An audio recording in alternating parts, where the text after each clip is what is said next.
metabolismo.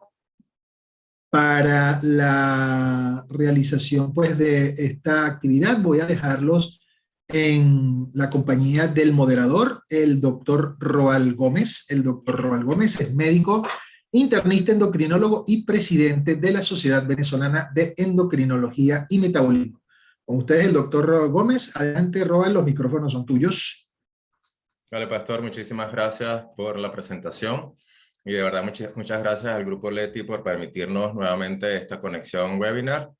Hoy tenemos de verdad un tema bien interesante que es diabetes post-COVID, y además de eso vamos a tocar algunos puntos en relación a metformina, la utilización de metformina en el ovario poliquístico y qué se sabe en el día de hoy en relación a la metformina y cáncer. Para eso tenemos tres invitados de la Sociedad Venezolana de Endocrinología. En primer lugar vamos a tener a la doctora Sara Brito, quien es médico internista endocrinólogo. Actualmente se desempeña como jefe de la unidad de endocrinología del Hospital Carlos Arbelo, el Hospital Militar de Caracas, y además de eso es presidente de FENADIabetes. Ella nos va a hablar en relación a diabetes post-COVID.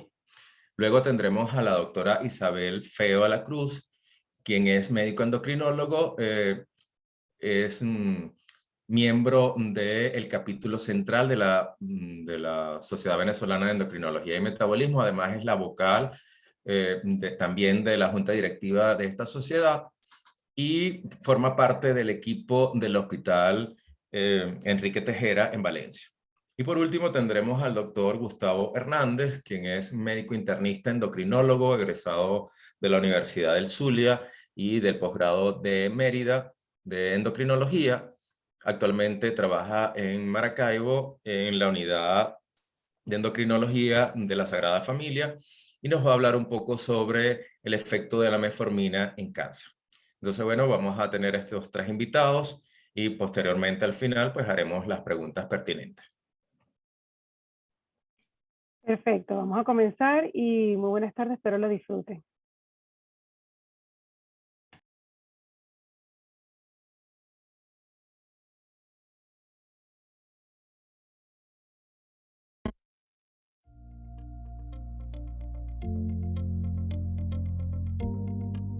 Al prescribir un producto del Grupo Leti, le está garantizando a sus pacientes calidad, eficacia y seguridad, bajo el aval de toda la tecnología e investigación del Grupo Leti, quien cuenta con Biocontrol, nuestra punta de lanza, único laboratorio de Latinoamérica en desarrollar innovaciones nanotecnológicas y fabricar productos de liberación programada, aportando valor a médicos, farmacéuticos y pacientes. Nuestros productos son fabricados con los mejores proveedores de materias primas a nivel mundial y alianzas internacionales con líderes de la industria farmacéutica. Además, cuenta con certificado de buenas prácticas de manufactura, otorgado por el ente regulador, que garantiza la calidad, seguridad y eficacia. Y buenas prácticas de distribución, que garantiza la calidad de los almacenes y centros de distribución. Grupo Leti logra mantener las buenas prácticas gracias a su capacidad instalada, con más de 75.000 metros cuadrados.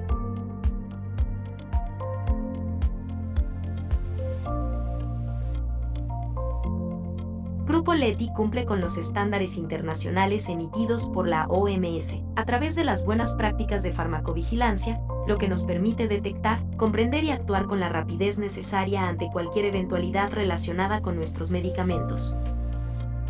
Grupo Leti es líder del mercado farmacéutico con 12% en unidades y un crecimiento del 49%, siendo la corporación que más crece.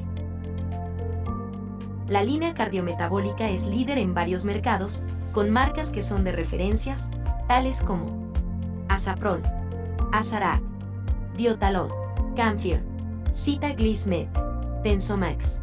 Con estas marcas usted cuenta con un portafolio cardiometabólica que le ofrece calidad, seguridad y eficacia gracias a la disponibilidad, buenas prácticas de manufactura y buenas prácticas de distribución. En Grupo Leti, nuestro compromiso es mayor.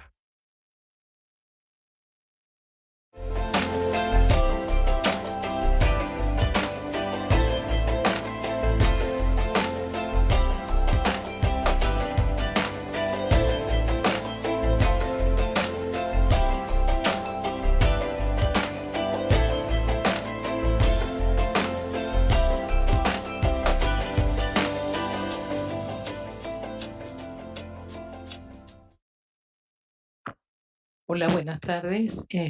Bueno, soy la doctora Sara Brito, soy médico endocrinólogo, miembro de la Sociedad Venezolana de Endocrinología y Metabolismo y presidente actual de la Federación Nacional de Diabetes.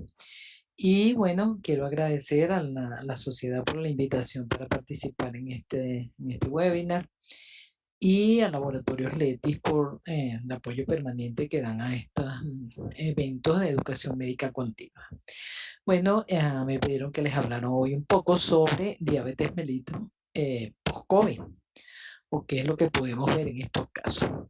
Bueno, recordemos que pues prácticamente estuvimos 2 años expuestos a una patología que no conocíamos, a algo nuevo, que realmente nos puso en una situación difícil y que ha causado una gran cantidad de decesos, de muertes y de enfermedad, y que además resultó ser un proceso infeccioso bastante complejo con afectación multisistémica, de la cual pues no se escapó el sistema endocrino.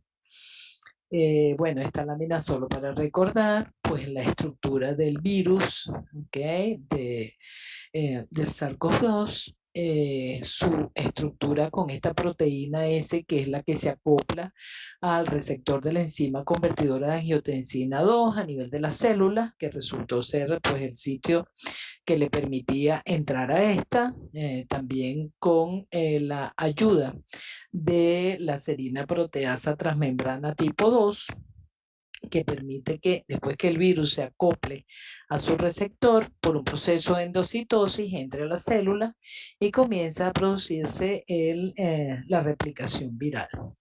Esta replicación viral pues vino acompañada de una serie de consecuencias que al principio se pensó que era solamente con consecuencias a nivel respiratorio, pero después se encontró pues que había múltiples órganos afectados por este proceso infeccioso y las alteraciones asociadas a él, como alteraciones inmunológicas, tormenta de citoquina, disfunción endotelial, un estado protrombótico. Entonces, bueno, como dijimos, el sistema endocrino pues no se escapó de esta afectación, y así tenemos pues que se encontraron diferentes alteraciones, bien sea sobre la glándula adrenal, sobre la glándula pituitaria, alteraciones de hipogonadismo, muchas enfermedades, muchas alteraciones de tipo autoinmune a nivel de tiroides. Y bueno, hoy nos corresponde hablar un poco sobre la afectación que producía en el páncreas y si eso va a dejar ahora en el periodo post-COVID, esperemos pues que sea así, que ya estamos saliendo de esta pandemia, va a dejar consecuencias también. Entonces, bueno, quise antes de hablar pues de cómo será el comportamiento de estas alteraciones del metabolismo de los azúcares después de que pase esta pandemia por la enfermedad COVID-19, presentar como 4 escenarios que fueron los que dieron las alteraciones más frecuentes durante esta infección. Entonces, lo primero fue que, por supuesto, los pacientes diabéticos, aunque no tenían una predisposición mayor a enfermarse por COVID-19, sí tenían un mayor riesgo de enfermedad grave. Se habla de que un 33% de los pacientes diabéticos que se infectaban por COVID, pues iban a tener una evolución más tórpida. También, bueno, asociado a esto, mayor riesgo de entrar a una unidad de cuidados intensivos, 17.6 frente a 7.8, y una mayor mortalidad, un 20% frente a un 10.5 en comparación con pacientes con COVID y sin diabetes. En un estudio en el Reino Unido se examinó la mortalidad de 23.804 pacientes hospitalizados con COVID-19 y se encontró un número nada despreciable, que era que el 32% de estos pacientes tenían diabetes tipo 2 y el 1.5% tenían diabetes tipo 1. Entonces vemos por un lado que ya comenzamos a ver una relación importante entre la diabetes y el COVID, la enfermedad por el virus de enfermedad respiratoria aguda. Entonces, uno era la gravedad de la enfermedad que presentaban estos pacientes que ya eran portadores de la condición de diabetes.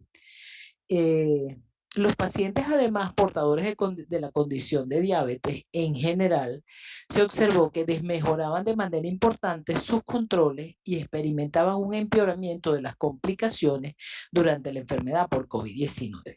Y estos cambios pueden persistir durante largo tiempo después de que se supera la infección. Entonces, aquí vemos una primera consecuencia de este COVID, ¿ok?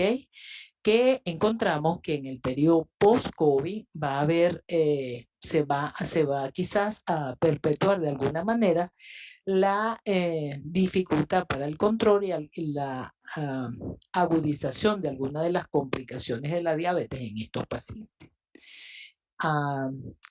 Ya se había observado en el brote de SARS-CoV-1 en el 2003 y también en infecciones por el virus respiratorio sincitial, que había un aumento de las condiciones de hiperglicemia y las complicaciones en pacientes con COVID. Incluso en pacientes que no eran portadores de diabetes o que no eran diabéticos conocidos en el momento que se infectaron. Ahora, durante la pandemia, pues el hallazgo quizás más importante, además del empeoramiento de la glicemia, quizás la reagudización de algunas de las complicaciones y la aparición de hiperglicemia en pacientes que incluso no eran diabéticos, fue el observar una diabetes de nueva aparición después de la infección por COVID-19. Durante el brote también de SARS-CoV-1 en el 2003, un estudio examinó a 39 pacientes, ¿ok?, sin antecedentes de diabetes e informó que 20 pacientes se volvieron diabéticos durante su hospitalización y 2 de estos pacientes permanecieron diabéticos a pesar de tratar de lograr un buen control glicémico y mejoramiento de sus condiciones generales durante 3 años de seguimiento.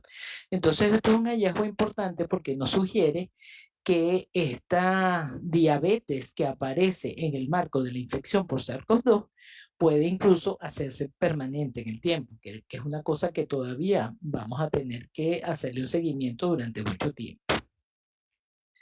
Ok, esta es un cuadro en el cual, pues en este estudio tratan de hacer un resumen de algunas de las alteraciones que aparecen asociados en el metabolismo de los hidratos de carbono en pacientes con COVID-19. Bueno, primero que nada dan como una estadística. En el momento que hicieron esta estadística, aquí están los valores de los casos global de COVID y la mortalidad. Esto actualmente ha ascendido a 512 millones de personas afectadas que han sido portadores de COVID-19 y 6.23 millones de personas fallecidas.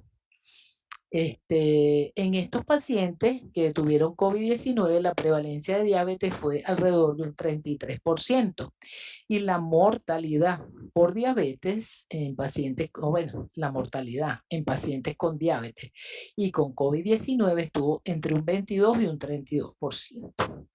Entonces, en estos pacientes aparecieron varios tipos de alteraciones, como ya veníamos hablando. Uno, la hiperglicemia.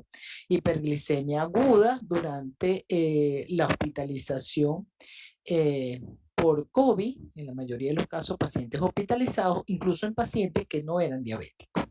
Esto causó una evolución. Se habla de que la hiperglicemia, bien sea descontrolada, bien sea en pacientes diabéticos o en pacientes que no se conocían diabéticos o en pacientes con diabetes de reciente aparición, provocó una evolución más tórpida de la enfermedad. Entonces, fíjense que en estos pacientes, mayor admisión a UCI, mayor número de pacientes en ventilación mecánica, también alteraciones a nivel de las placas de tórax, a nivel de la imagen radiológica pulmonar, una mortalidad un poco más alta, ¿ok?, entre este grupo de pacientes. Una mortalidad en pacientes hospitalizados entre 28 y 39%. Por otro lado, pacientes que ya eran diabéticos, se vio que tenían una mayor predisposición a presentar, bien fuera cetoacidosis diabética o estado hiperosmolar hiperglicémico. Y por supuesto, muchos de estos pacientes estaban acompañados de enfermedad coronaria, de hipertensión, tenían otras comorbilidades que además le confirieron pues una mortalidad mucho mayor del 50%. Y estaban estos pacientes, que son un poco lo que vamos a tratar hoy más, que son los pacientes con un diagnóstico de una diabetes de primera aparición durante la infección por COVID-19, o sea, durante la enfermedad de COVID-19. Pero estos pacientes pues también presentaron una mayor morbilidad, con mayor número de admisiones a la UCI, injuria renal, hipoalbuminemia, shock, pues la mortalidad, aunque no fue tan alta, pero sí aumentó con respecto a los pacientes que no tuvieron alteraciones de la glicemia. Entonces, estos trastornos, sobre todo la hiperglicemia aguda, que se presenta durante la infección por COVID-19 en pacientes que ya son diabéticos, o la aparición de diabetes de novo, pues una diabetes que se diagnostica durante la infección, está reportada por muchos autores y en general se vio asociada a las complicaciones, se vieron asociadas a esa hiperglicemia. Entonces vemos aquí a Jacobelli en el 2020, 85 pacientes con COVID-19, con diabetes. Entonces ellos observaron que la hiperglicemia era el mejor predictor de opacidades altas en vidrio esmerilado, y que los resultados de las imágenes radiográficas eran peores en los pacientes que tenían esta hiperglicemia. Después tenemos a Xiang, 166 pacientes con COVID-19. En estos habían pacientes con y sin diabetes, pero que presentaron ambos hiperglicemia. En pacientes con COVID-19, aquellos con hiperglicemia de nueva aparición tenían tasas más altas de ingreso a la UCI, ventilación mecánica y mortalidad, como lo vimos en el gráfico anterior. Otros estudios, 271 pacientes hospitalizados con COVID-19, una diabetes, algunos con diabetes, otros sin diabetes, pero hiperglicémicos, pues también entre algunos de ellos diabetes de primera aparición, en los cuales tuvieron también una mayor morbilidad y mortalidad asociado a la hiperglicemia. Después tenemos aquí 4.102 pacientes con COVID-19, con y sin distrés respiratorio, pero hiperglicémicos, en los cuales se consideró que también la resistencia a la insulina era causa frecuente de hiperglicemia. Unsworth y colaboradores reportan 30 pacientes con diabetes tipo 1 de nueva aparición. Esto se presenta en general en el marco de la pandemia de COVID-19, algunos con infección por COVID-19 y otros en los cuales se pensaba que hubo una exposición. Fadini, 21 pacientes con COVID-19 con diabetes de inicio reciente, aunque hay pacientes con COVID-19,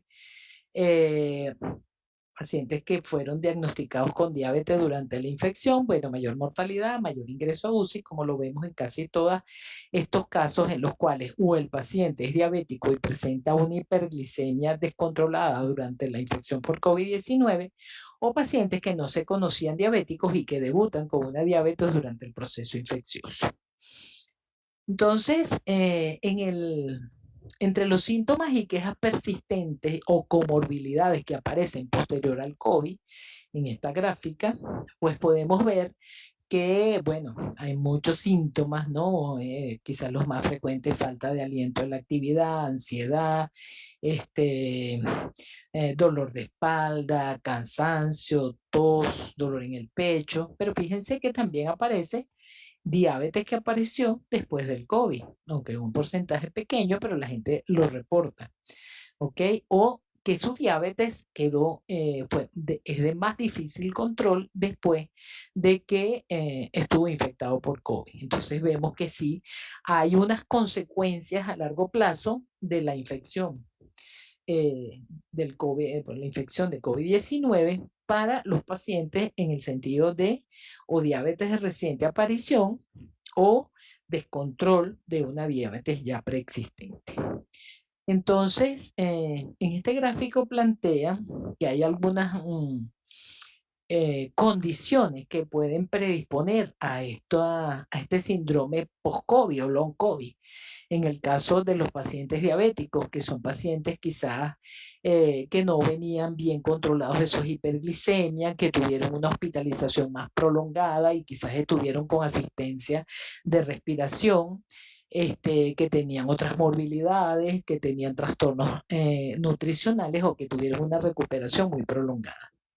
Entonces, esos factores se consideran que van a contribuir al post-COVID, ese síndrome del long COVID en pacientes diabéticos, porque pues tienen una glicemia pobremente controlada, más elevada, pueden tener sarcopenia, trastornos nutricionales, desórdenes hidroelectrolíticos, comorbilidades, procesos infecciosos asociados, también el estrés, los cuadros de neuropatía, bien sea neuropatía periférica o disfunción autonómica o uso de corticosteroides durante largo tiempo, pues van a causar en nuestros pacientes diabéticos un síndrome long COVID más acentuado. O sea que hay una serie de factores en nuestros pacientes diabéticos que los pueden predisponer a este cuadro general que va asociado y que se ha llamado long COVID en diabetes.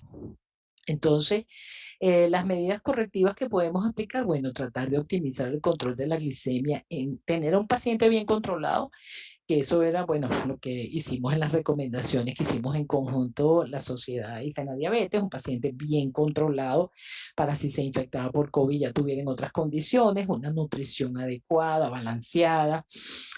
Los pacientes que ya han pasado por la enfermedad, pues entrar en un proceso de rehabilitación, fisioterapia, ejercicio, para poder recuperar tono muscular, fuerza, evitar la fragilidad y tratar de que los ciclos de esteroides pues sean los menos largos posibles. Ahora, ¿cuáles son las causas que están asociadas a esta hiperglicemia que se presenta en los pacientes diabéticos infectados por SARS-CoV-2? Entonces, bueno, hay muchos planteamientos. Uno es que puede haber habido puede haber tenido una diabetes preexistente, ¿ok? Y que no había sido diagnosticado, pacientes obesos, con poco ejercicio, con alteraciones importantes en el estilo de vida, que ya eran prediabéticos y que con la infección por SARS-CoV-2, pues van a desencadenar una diabetes. El estrés de la hiperglicemia también es un factor importante que se relaciona con esta hiperglicemia, insulinoresistencia. Durante este proceso inflamatorio asociado a la infección, pues va a haber aumento de liberación de ácidos grasos libres, hay aumento de la lipólisis, porque ya estos pacientes de por sí suelen venir, si son obesos o si ya son diabéticos, con una inflamación crónica y que esa inflamación pues se ve exacerbada por el mismo proceso de liberación de citoquinas que se produce durante la infección por SARS-CoV-2 e incluso un incremento de la producción de glucosa. Ahora, también hay otra cosa que es que se plantea que puede existir una disfunción nueva de las células beta que sea atribuida a un daño directo del SARS-CoV-2 a la célula pancreática, ya que pues como vamos a ver más adelante, se puede unir a sus receptores de la enzima convertidora de angiotensina en células pancreáticas y esto puede producir daño de las células beta, de granulación, de transdiferenciación, reducción de la secreción de insulina y a esto pues se le ha llamado el trastorno insulinopénico que puede estar asociado a esta diabetes de nueva aparición. Otra cosa que se toma en cuenta es que, bueno, aquí vamos a ver primero el SARS-CoV-2 uniéndose a sus receptores de enzima convertidora de angiotensina en la superficie de la célula de los tejidos y como dijimos, con la ayuda de la serina proteasa transmembrana tipo 2, por un proceso de endocitosis, penetra la célula y va a comenzar, después que libera su ARN, la transcripción que le permite hacer la replicación viral. ¿Ok? En el proceso de unión a esos receptores de enzima convertidora, él puede regular a la baja estos receptores y eso va a contribuir a inhibir la conversión de angiotensina 2 en angiotensina. Y esa sobreacumulación de angiotensina 2, pues también produce complicaciones en estos pacientes, como tormenta de citoquinas, alteraciones en la por disfunción de la célula beta, vasoconstricción, ¿okay? Que va a causar un daño endotelial y un daño general a los órganos. Puede producirse inflamación, trombosis, y eso puede precipitar la aparición de la cetoacidosis diabética, como se ha visto que es más frecuente en los casos de diabetes asociada a síndrome de COVID-19, pues a la enfermedad por COVID-19. Se sugiere que este mecanismo esté involucrado en alguna manera en el desarrollo de diabetes de inicio reciente también. Entonces, bueno, durante la pandemia pues vinieron emergiendo una serie de datos que nos indican que la diabetes y el COVID tienen una relación muy estrecha, que como vimos es bidireccional, que la diabetes empeora el pronóstico de la enfermedad por COVID-19 y que a su vez el COVID-19 desmejora el control de la diabetes. Entonces, bueno, en esta revisión del impacto del COVID-19 o de la enfermedad por SARS-CoV-2, de la infección por el virus de SARS-CoV-2 en el sistema endocrino, nos hablan de que aunque los datos de la pandemia todavía están en evaluación, un estudio entre pacientes con diabetes y COVID-19 informó que los niveles de glucosa pues estaban más descontrolados, se elevaban tanto la preprandial como la postprandial, que estaban por encima, iban por encima de su objetivo. Y que notan en los pacientes que son diabéticos con COVID-19 mayor incidencia de hiperglicemia y diabetes de nueva aparición, como ya venimos diciendo. Y también mayor presencia de cetoacidosis diabética. Entonces, estudios en animales, estos también son hallazgos de diferentes estudios que hacen en este sentido, en estudios en animales post-mortem o en pacientes fallecidos por SARS-CoV-2 mostraron que la enzima convertidora se expresaba en los islotes, más en los islotes que incluso que en el páncreas exocrino y específicamente en las células beta, lo cual pudiera estar asociado a un daño directo sobre el tejido pancreático. Se ha demostrado que durante la epidemia de SARS-CoV-2 una expresión de la enzima convertidora en las células de los islotes y una alta incidencia de hiperglicemia entre los pacientes con SARS-CoV-2. Los autores de este artículo especulan que el SARS-CoV-2 puede infectar directamente las células de los islotes causando su disfunción, y lo cual puede pues empeorar la hiperglicemia en un paciente que ya previamente era prediabético o diabético, o producir una diabetes de nueva aparición por una afectación aguda a nivel del páncreas. Estos son ya reportes que se vienen haciendo en diferentes revisiones sobre la enfermedad. Este es una revisión interesante que fue hecho por el Departamento de Salud y Servicios Humanos de los Estados Unidos a través de los Centros de Control y Prevención de Enfermedades, y es el riesgo de aparición de diabetes de novo, o sea, de diabetes de nueva aparición, asociado a infección por SARS-CoV-2 en pacientes menores de 18 años, perdón, que tenían menos de 30 días, o sea, hasta 30 días después de la infección por SARS-CoV-2. ¿Ok? Ha habido evidencia cuando se hace la revisión de la morbilidad que ha existido durante estos 2 años de la pandemia, se ha informado que hay un aumento de la incidencia de la diabetes tipo 1 pediátrica, ¿ok? Entre personas menores de 18 años con COVID y bueno, con también un mayor número de nuevos diagnósticos de diabetes.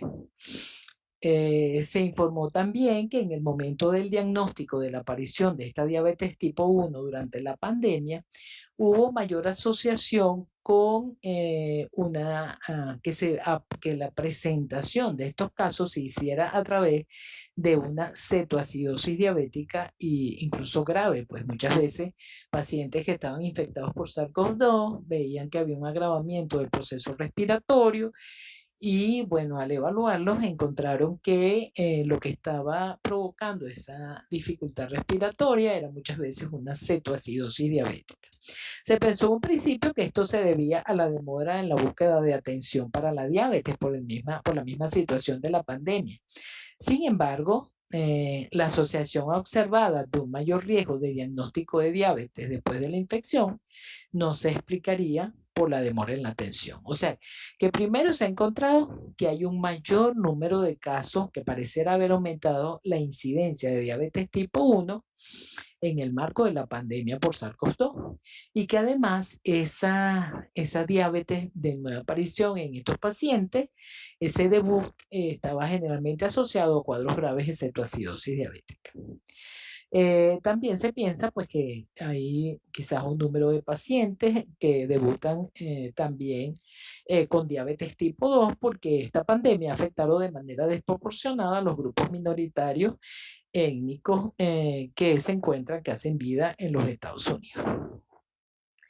Entonces, bueno, los hallazgos aumentan el número de diagnósticos de diabetes tipo 1 y aumento de la frecuencia y gravedad de la cetoacidosis en el momento del diagnóstico de diabetes. Y esto también se encontró que no solamente se estaba presentando en los Estados Unidos, sino de igual manera estaba ocurriendo en las poblaciones pediátricas europeas durante la pandemia.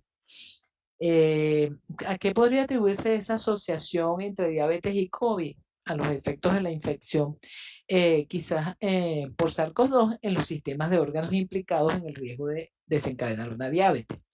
La COVID podría producir diabetes a través del ataque directo de las células pancreáticas, que, bueno, que en este caso pues es lo que estamos considerando, que sabemos que hay receptores de la enzima convertidora de angiotensina 2 que se expresan en estas células y a los cuales puede unirse la partícula viral y, bueno, infectar y desencadenar un proceso patógeno a nivel del páncreas.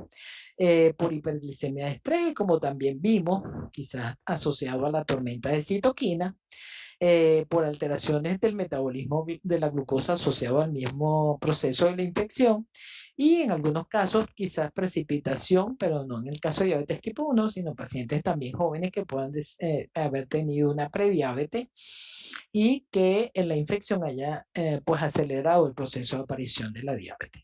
En este gráfico, bueno, vemos cuáles son los factores que pueden contribuir a este agravamiento de la hiperglicemia en pacientes ya previamente diabéticos, en diabetes preexistente, como el sexo, la edad, la presencia de comorbilidades en estos pacientes, como pacientes con enfermedad cardiovascular, hipertensión, enfermedad renal, pacientes obesos, pacientes que tienen un cuadro de inflamación crónico asociado a la obesidad y a la misma diabetes y un estado procoagulante.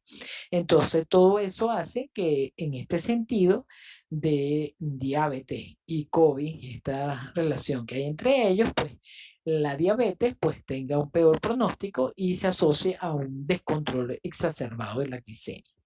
Por el otro lado, esta nueva diabetes de aparición durante el COVID-19 puede estar asociado al trofismo del virus por la célula beta, a la tormenta de citoquina, a, bueno, este daño de la célula beta provocar una insulinodeficiencia y por este lado, pues estas dos situaciones, como la tormenta de citoquina y el estrés, contribuir a una resistencia a la insulina que va a desencadenar en cuadros agudos de descompensación de la diabetes como cetoacidosis o estado hiperosmolar hiperglicémico.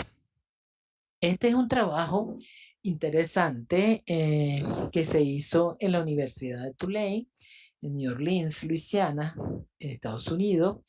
Ellos pues quisieron, frente a estas evidencias pues, que se estaban viendo, que sugieren que el COVID está asociado con el inicio de nuevas formas de diabetes propensas a la cetosis o a la descompensación insulinopénica preexistente, pues ellos quisieron ver qué es lo que estaba pasando, demostrar esa afinidad del virus SARS-CoV-2 por la célula beta pancreática. Y si en verdad había una disfunción de la célula beta atribuible a un daño directo del virus sobre el páncreas. El SARS-CoV-2, pues, ya se había planteado que infecta y se replica en las células del páncreas, tanto endocrino como exocrino, y que también existía una creciente evidencia que sugería que el SARS-CoV-2 infecta las células endoteliales y que la COVID-19 es una enfermedad de células endoteliales que puede afectar múltiples órganos. Entonces, este grupo de la Universidad de Tulane, que estaba constituido por diferentes especialidades, gente que trabajaba con imágenes, histopatólogos, gente que trabajaba con biología molecular, pues examinaron la expresión pancreática de la enzima convertidora de angiotensina y de la serina proteasa transmembrana tipo 2, utilizando un conjunto de datos de secuenciación del ARN de una sola célula que estaban disponibles públicamente, y también de tejido pancreático de machos y hembras de primates no humanos y de humanos, o sea, de gente que había fallecido por SARS-CoV-2 o gente fallecida, pues que no estaba infectada, tenían control. Entonces también examinaron la inmunolocalización del SARS-CoV-2 en las células pancreáticas de estos primates no humanos infectados con SARS-CoV-2 y pacientes que habían muerto a causa de la enfermedad. Como dijimos, lo hicieron en pacientes que no estaban infectados y en pacientes que estaban infectados por SARS-CoV-2, incluso humanos que habían muerto por la enfermedad. Y ellos encontraron expresión de la enzima convertidora de angiotensina en los islotes pancreáticos, en las células ductales y endoteliales, de tanto de los primates humanos, de los primates no humanos, perdón, y también en los humanos. En páncreas de los primates no humanos infectados por SARS-CoV-2 y en pacientes con COVID-19, igual pues en las células ductales, endoteliales y los islotes se demostró que estaban infectadas por SARS-CoV-2, o por lo menos que estaba presente el virus. O sea, no solo se demostró que había la presencia de receptores de angiotensina 2 y de la serina proteasa transmembrana, sino que el virus estaba presente en esa célula, ¿ok? Y que esto pudiera ser la explicación de este síndrome agudo de afectación del páncreas. Estos páncreas presentaban fibrosis también generalizada, asociada a múltiples trombos vasculares, y 2 de los 8 primates no humanos desarrollaron diabetes de inicio reciente después de la infección por SARS-CoV-2, y 2 de cada 5 pacientes con COVID-19 exhibieron diabetes de inicio reciente al ingreso. Esto, bueno, fueron pacientes que ya habían fallecido, pues en los que ellos pudieron hacer estos estudios. Entonces vemos que es una demostración importante de la presencia de los receptores de la enzima, de los principales mediadores para el ingreso del virus a la célula, que es el receptor de la enzima convertidora de angiotensina y también la presencia de la serina proteasa transmembrana en esta área. Bueno, esto lo demostraron, estos son estudios de inmunofluorescencia. Estas son imágenes representativas de esos estudios de inmunofluorescencia en islotes pancreáticos de 2 donantes humanos femeninos y masculinos que muestran la expresión de la enzima convertidora de angiotensina en las células beta y la colocalización de estos receptores con también la presencia de insulina. Entonces, bueno, ellos encuentran que la infección por SARS-CoV-2 provoca una trombofibrosis del páncreas, en los primates no humanos. El examen de las secciones pancreáticas completas teñidas con hematocilina y eosina reveló múltiples microtrombos en pequeñas venas a lo largo del parénquima.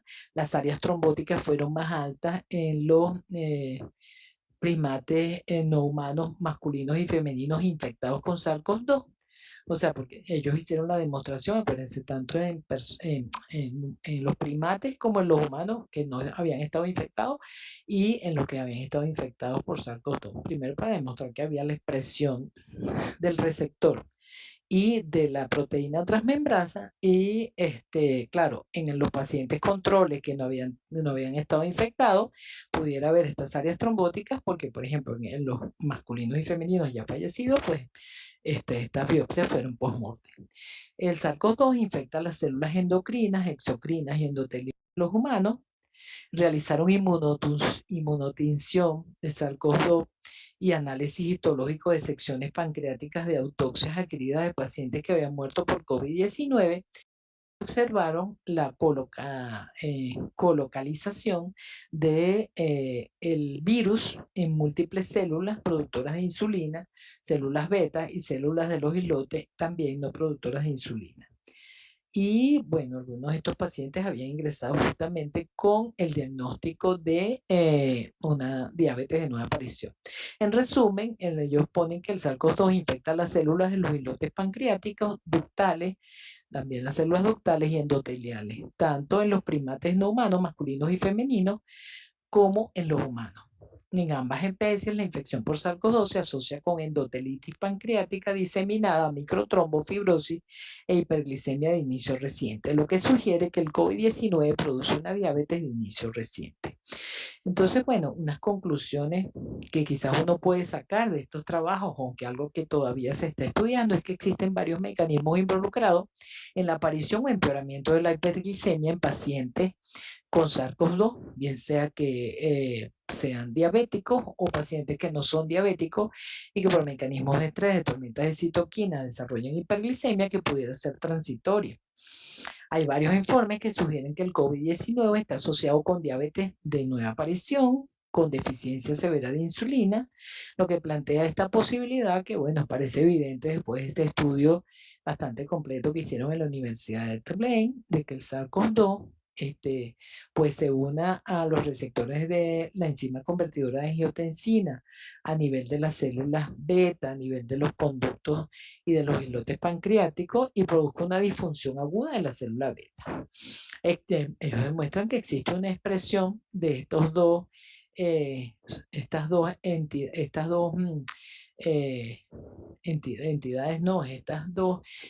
moléculas, el receptor de la enzima convertidora de angiotensina y la serina proteína transmembrana tipo 2, existe expresión de ellas dos en las células de los islotes humanos y ellas son las que favorecen la entrada del virus. Y hay estudios que informan la presencia de SARS-CoV-2 en las células de los islotes, incluidas las células beta, en sujetos masculinos y femeninos que habían muerto por COVID-19. La diabetes de nueva aparición durante la infección por COVID-19 pudiera ser reversible o irreversible. Eso lo deduzco de acuerdo especialmente al seguimiento que se hicieron con pacientes con infección por SARS-CoV-1, en los cuales se siguieron por un periodo de tiempo más largo, y en los pacientes que en este momento pues están desarrollando diabetes, pues veremos si hay algunos que pudieran revertir, que fue un proceso agudo que pudiera ser reversible, pero pareciera que la tendencia es que tienda a ser un cambio definitivo. Bueno, gracias por su atención. Espero que haya podido aportarles algo con respecto a este tema que es bastante interesante. Gracias.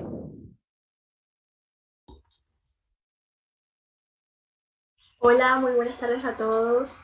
Para mí es un honor estar hoy con ustedes compartiendo en este simposio. Muchas gracias a la Sociedad Venezolana de Endocrinología y al Laboratorio Leti por la apertura siempre de espacios para la educación médica continua.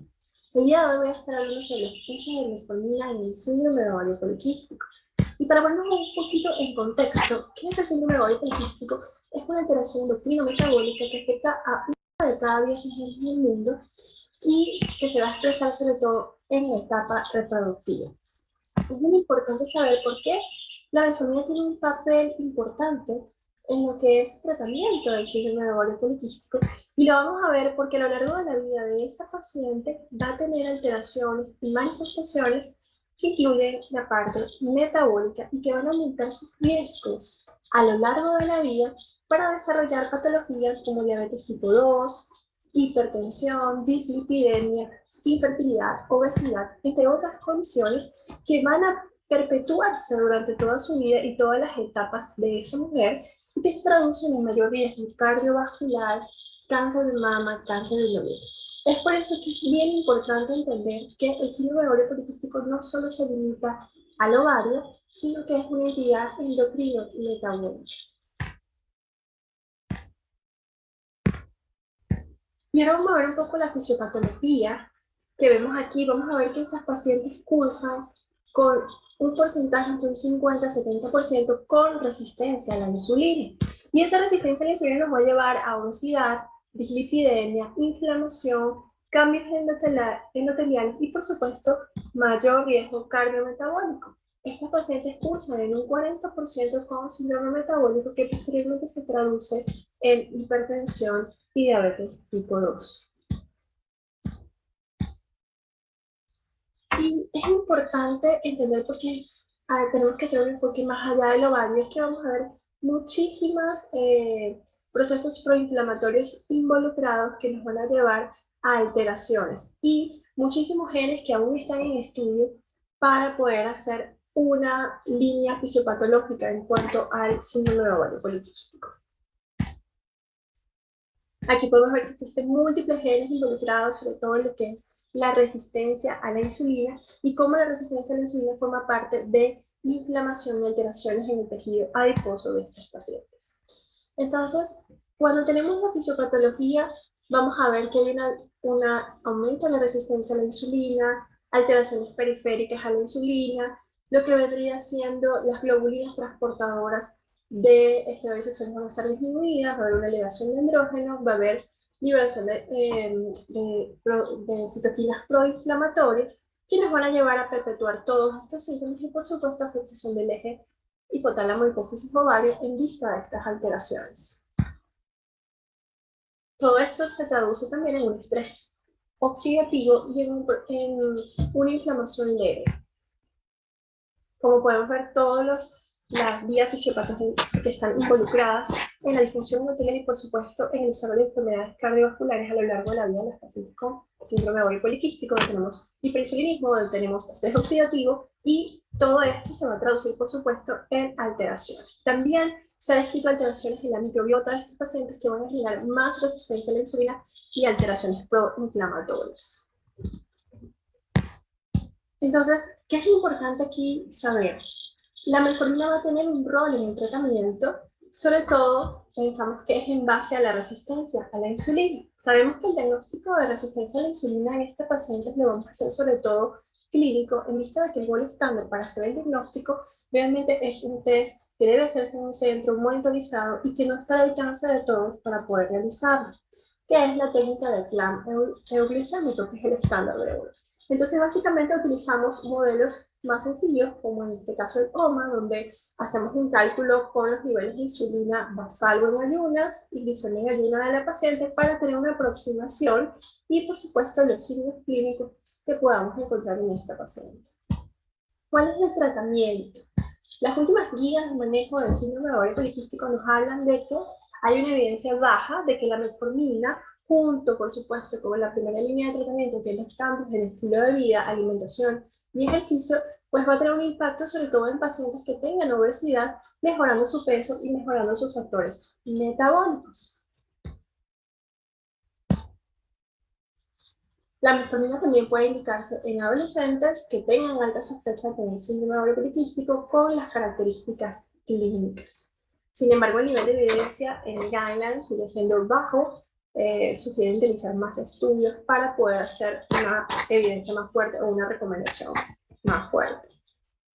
Entonces, es bien importante aquí porque la metformina sabemos que es una bigonida, que es el caballito de batalla que se utiliza sobre todo como primera línea de tratamiento en la diabetes tipo 2 y es un sensibilizador de la insulina que va a actuar por diferentes mecanismos, reduciendo a nivel hepático la neoglucogénesis y la glucogenólisis. Y entonces, de esta forma, pues va a disminuir la disponibilidad de sustrato para el metabolismo de los carbohidratos. También va a haber una mejor función o expresión de receptores de glucosa a nivel muscular, lo que aumenta la captación de la glucosa, disminución a nivel de la absorción intestinal, y entonces por estos mecanismos pues la metformina va a ayudar a mejorar lo que vendría siendo la sensibilidad de la insulina. También afecta el peso. La metformina está escrito que puede tener un impacto en la disminución del peso en estos pacientes.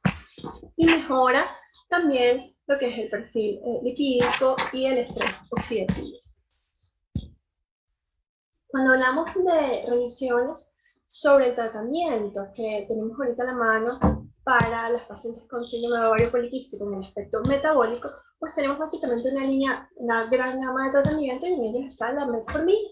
como les comenté en el último Ganas de manejo del síndrome de ovario poliquístico, realmente nos habla de que la metformina es la única que tiene evidencia, a pesar de que la evidencia es baja, igual es el único medicamento que ha tenido más estudios en esta población.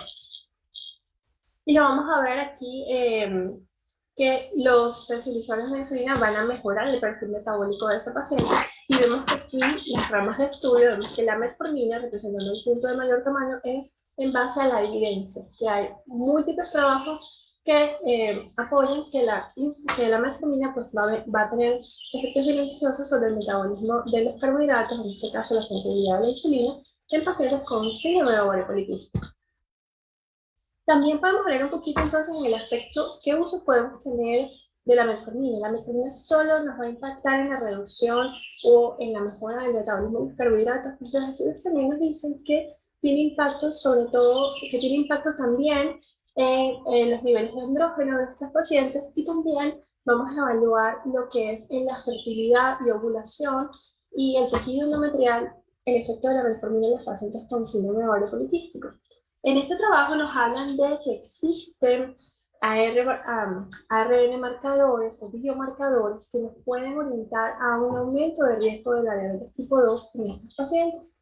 Y en este estudio de 90 pacientes con diagnóstico de síndrome de ovario poliquístico, dividieron a esos pacientes en pacientes que recibieron anticonceptivos, pacientes que recibieron anticonceptivo más metformina y pacientes que recibieron solo metformina como tratamiento, y se dieron cuenta que en el grupo de metformina hubo una reducción de todos esos biomarcadores que pues, están relacionados con un aumento del riesgo de desarrollar diabetes tipo 2, demostrando así que la metformina tiene impacto sobre estas alteraciones en estas pacientes con síndrome de ovario poliquístico. En este metaanálisis, donde revisan los tratamientos para pacientes con el síndrome de ovario poliquístico con sobrepeso, también la revisión concluyó con 12 trabajos que cumplieron los criterios de inclusión de los investigadores, y se dieron cuenta que hubo reducción en circunferencia abdominal y en mejoría de los marcadores metabólicos en peso en estos pacientes, desviándose la línea hacia el grupo intervenido con metformina. También se dieron cuenta que hay disminución en los niveles de andrógenos en estos pacientes y de testosterona y androstenediona. Probablemente esté asociado a que al disminuir los niveles de insulina vamos a tener una disminución, una menor estimulación al ovario para la producción de testosterona.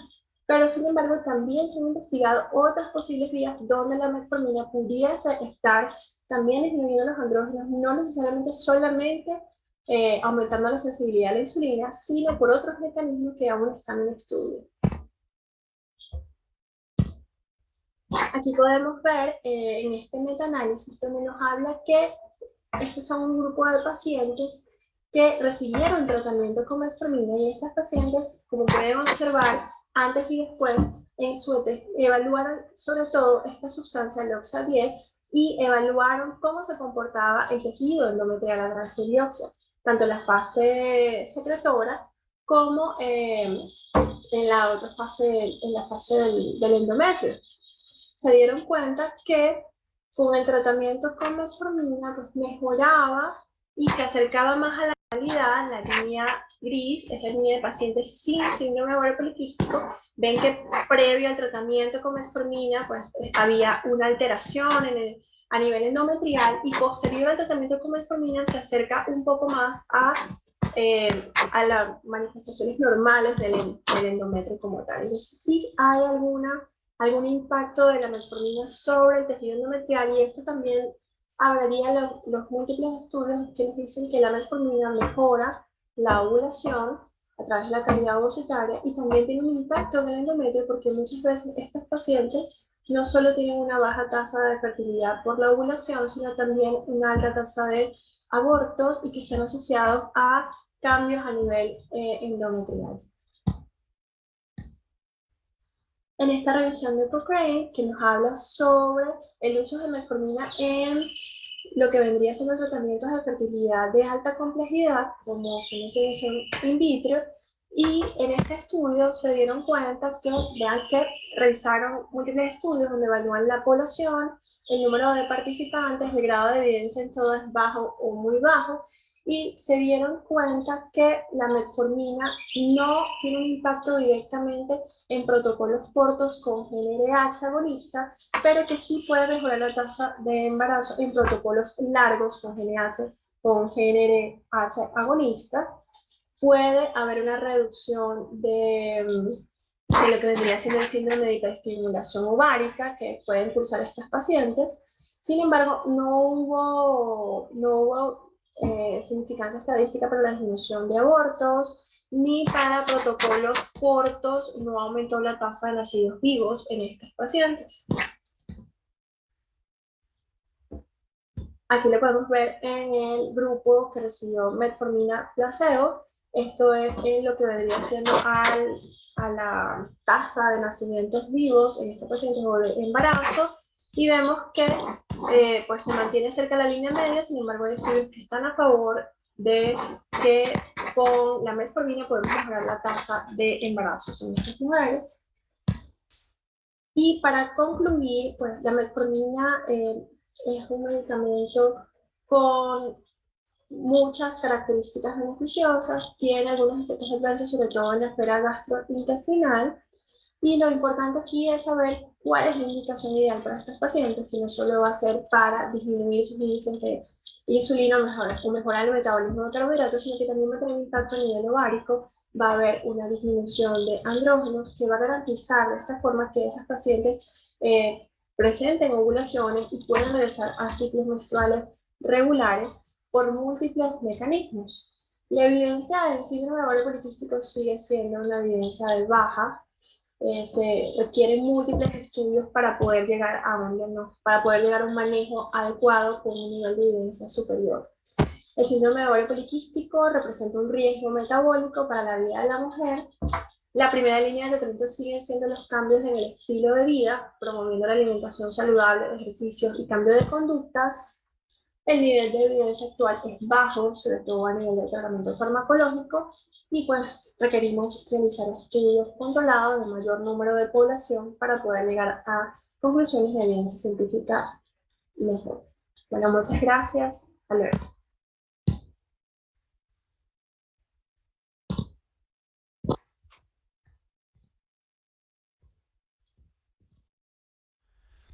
Feliz tarde para todos. El día de hoy les voy a hablar sobre metformina más allá del control glucémico, la acción sobre el cáncer. Un tema que ha estado en la palestra en los últimos años y bastante interesante. Voy a tratar de hacerlo de la forma más resumida y ampliar la discusión en la sesión de preguntas. Definiremos el cáncer como una condición en la cual se presenta una proliferación celular anormal e incontrolable y se caracteriza por varios elementos: la presencia de señales de crecimiento excesivas, asimismo las fallas de respuesta hacia de anticrecimiento, por ejemplo las señales de muerte celular programada o apoptosis, un potencial de proliferación sin límite alguno, la angiogénesis o la formación de nuevos vasos sanguíneos y, por supuesto, uno de los elementos más importantes, que es la invasión a tejidos a distancia. Muy bien, para hablarles un poco sobre el fármaco que nos ocupa en el simposio de hoy, vamos a hablar de la metformina, algún recuento histórico breve. Fíjense que la planta a la cual fue sintetizada este grupo de compuestos, fue aislado este grupo de compuestos, la Galega officinalis, es usada para tratar diabetes, miren, desde incluso los años 1700, en donde las primeras descripciones definen que se utilizaba para el tratamiento del aliento dulce y de la poliuria. ¿Okay? Ya a mediados de los años 1800 se identifican, incluso se sintetizan las primeras guanidinas, que son los compuestos originales de los cuales derivan las biguanidas. Ya a finales de los años 1800 se sintetiza la primera biguanida a nivel de laboratorio. En 1918 se empiezan a hacer descripciones o se empiezan a utilizar las biguanidas en el tratamiento de la diabetes en animales y se encuentran hallazgos bastante promisorios. A mediados de los años 40, ¿okay?, se utilizan las biguanidas también como tratamiento de la malaria. Fíjense que no es hasta 1957 cuando un farmacólogo inglés utiliza la metformina por primera vez para tratar diabetes. De hecho, es a partir de 1958 que se inicia el tratamiento de la diabetes en Europa. Se utiliza la metformina por primera vez. Fíjese que no es hasta finales de los 90 cuando se introduce este medicamento al mercado americano. La metformina es un fármaco netamente europeo. Los americanos se resistieron mucho al tratamiento con esta droga. En 1970 y 1980 fueron retirados otras biguanidas por el efecto adverso más temido, que es la acidosis láctica. En 1998, Luca PDS demostró el beneficio, además del control glucémico, en el riesgo cardiovascular que se presenta con el uso de metformina, uno de los principales de los medicamentos que tiene este beneficio, además de los nuevos hipoglucemiantes orales. A nivel de ya a principios de los años 2000 se indica la metformina no solamente para el tratamiento de la diabetes, sino de otras condiciones que involucran el fenómeno de resistencia a la insulina, por ejemplo, como la prediabetes o el síndrome de ovario poliquístico, del cual ya hablamos recientemente.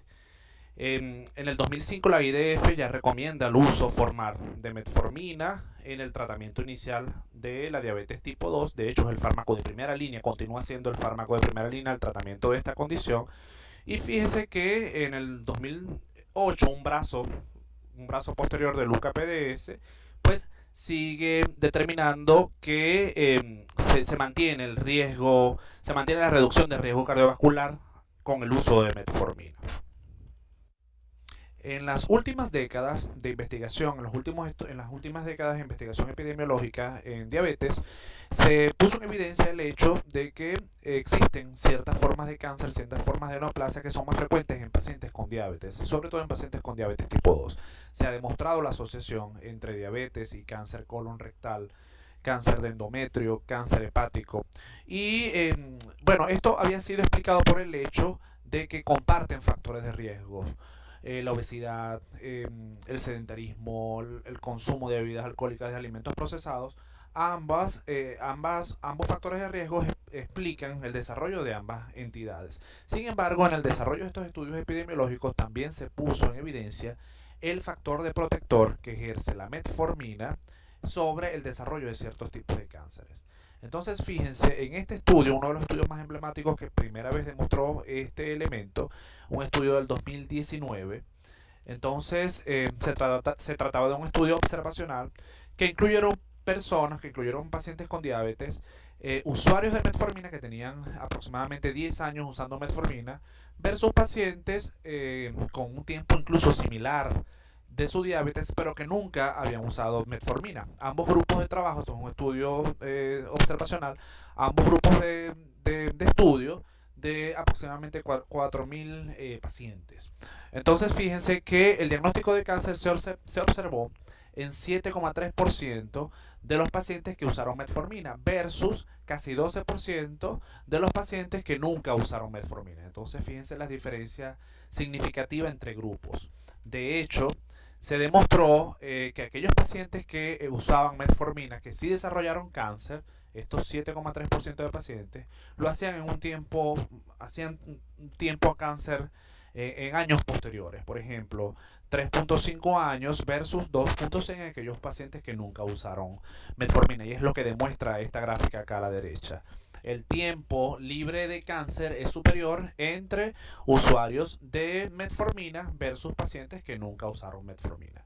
De hecho, se determinó un factor de protección, un hazard ratio de 0,63%, estadísticamente significativo, con el uso de metformina. Entonces se concluye uno de los primeros trabajos que... Entonces, a continuación vamos a tratar de explicar los mecanismos por los cuales la metformina logra inhibir o tener un impacto sobre las células tumorales, sobre el cáncer.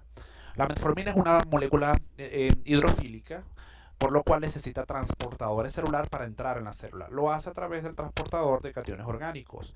De esta forma ya logra entrar al citosol. Pero también necesita este transportador para entrar a su organelo de acción, que es la mitocondria. La metformina actúa a nivel mitocondrial. En la mitocondria ella logra inhibir el complejo 1, que es este que se menea por acá, el complejo 1 de la cadena transportadora de electrones. Al hacer esto, hay un desbalance energético celular, porque se interfiere en la síntesis de ATP. Ojo, logra inhibir esa cadena transportadora de electrones, no, más no detenerla. El cianuro, que es un veneno celular, por ejemplo, logra detener de forma irreversible la cadena transportadora de electrones. La metformina simplemente inhibe el complejo 1 en cierto grado. Entonces, ¿qué efecto vamos a tener a nivel de la célula? Bueno, se interfiere en la síntesis de ATP y se incrementan los precursores de este trifosfato orgánico, que es el AMP o el ADP. Entonces, al tener estas concentraciones, al tener esta relación alterada, un déficit de ATP y un aumento de sus precursores, la célula entra en un estado de estrés energético. Este estrés energético logra activar, por una serie de cascadas, una proteína que es clave, que es la AMP quinasa. Esta enzima, esta proteína, esta quinasa, es una sensora de energía celular. Ella sensa déficit energético celular. Y la serie de respuestas que esta proteína activa son en base a que determina un déficit energético celular. La AMP quinasa logra activar a la proteína quinasa A y esta a su vez inhibe gluconeogénesis hepática. Y este es el principal mecanismo por el cual la metformina mejora las glucemias de nuestros pacientes, porque logra inhibir gluconeogénesis. En este estado la célula pasa de un estado anabólico a un estado catabólico, ¿ok? No hay sustratos energéticos, entonces debemos degradar los sustratos energéticos que tenemos disponibles a nivel de la célula, no formar unos nuevos. Entonces se logra inhibir de forma muy eficiente a través de enzimas reguladores la gluconeogénesis hepática. Pero esos no son los únicos efectos. En un estado energético no es un estado propicio para la diferenciación y la división celular. Por eso la AMP quinasa, por diversos mecanismos que ya les voy a explicar, logra fosforilar a una serie de proteínas que se conocen como complejos de esclerosis tubular, precisamente el complejo de esclerosis tubular tipo 2. Al fosforilar este complejo, logra estabilizarlo con su isoforma 1 y esto logra inhibir una proteína clave de todo este proceso, que es la mTOR. La mTOR es un señalizador celular de división, de proliferación, de anabolismo, de síntesis proteica, de crecimiento y de supervivencia celular. Es básicamente un protoncogen. De hecho, las mutaciones de mTOR son frecuentes en cánceres agresivos. Entonces, la metformina logra inhibir directamente a esta proteína, a este protoncogen.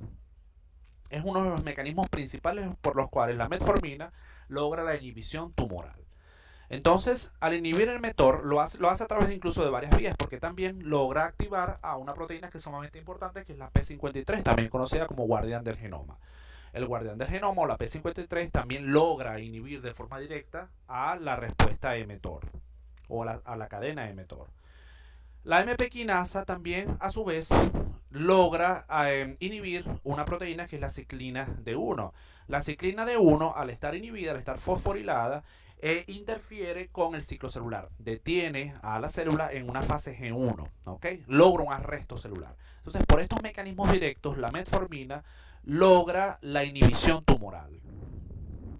Lo anterior explica los mecanismos directos, algunos de los mecanismos directos por los cuales la metformina actúa directamente sobre el tumor. Sin embargo, no son los únicos mecanismos conocidos. Cuando se desarrolla una neoplasia, cuando se desarrolla un tumor maligno, vámonos un poco de lo macro. En este caso hay un tumor, hay un cáncer de pulmón diseminado. Cuando observamos la bioenergética de las células tumorales, se observa que existe un cambio o una reprogramación metabólica. Existen algunas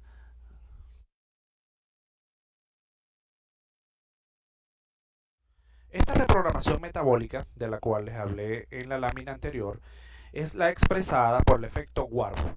Generalmente las células diferenciadas, las células normales de nuestro cuerpo, tienen dos vías para la obtención de energía. La glucólisis, todo depende de la presencia o ausencia de oxígeno. En la presencia de oxígeno, la glucólisis pues oxida la glucosa, como su nombre lo indica, hasta convertirla en piruvato, y el piruvato es incorporado a la mitocondria para continuar el proceso de fosforilación oxidativa y obtener 36 moléculas ATP por mol de glucosa en condiciones de aerobiosis, ¿ok? En condiciones donde no existe oxígeno, hay un déficit de oxígeno, la glucosa no puede entrar a la mitocondria y sencillamente se da la glucólisis anaerobia con la obtención del lactato y 2 moles de ATP por mol de glucosa. En una célula tumoral que tiene una reprogramación metabólica, esto cambia. Se pasa, o la vía principal o la vía de obtención de energía no es la fosforilación oxidativa, sino la glucólisis.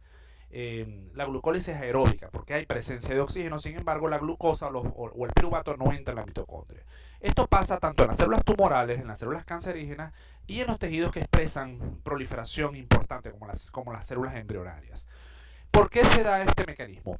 Porque la célula tumoral necesita de los intermediarios de la glucólisis para formar sustratos que necesita para su proliferación. Por ejemplo, el glicerol para formar fosfolípidos de membrana, necesita las ribosas que se forman en los intermediarios de la glucólisis para formar nucleótidos y ADN.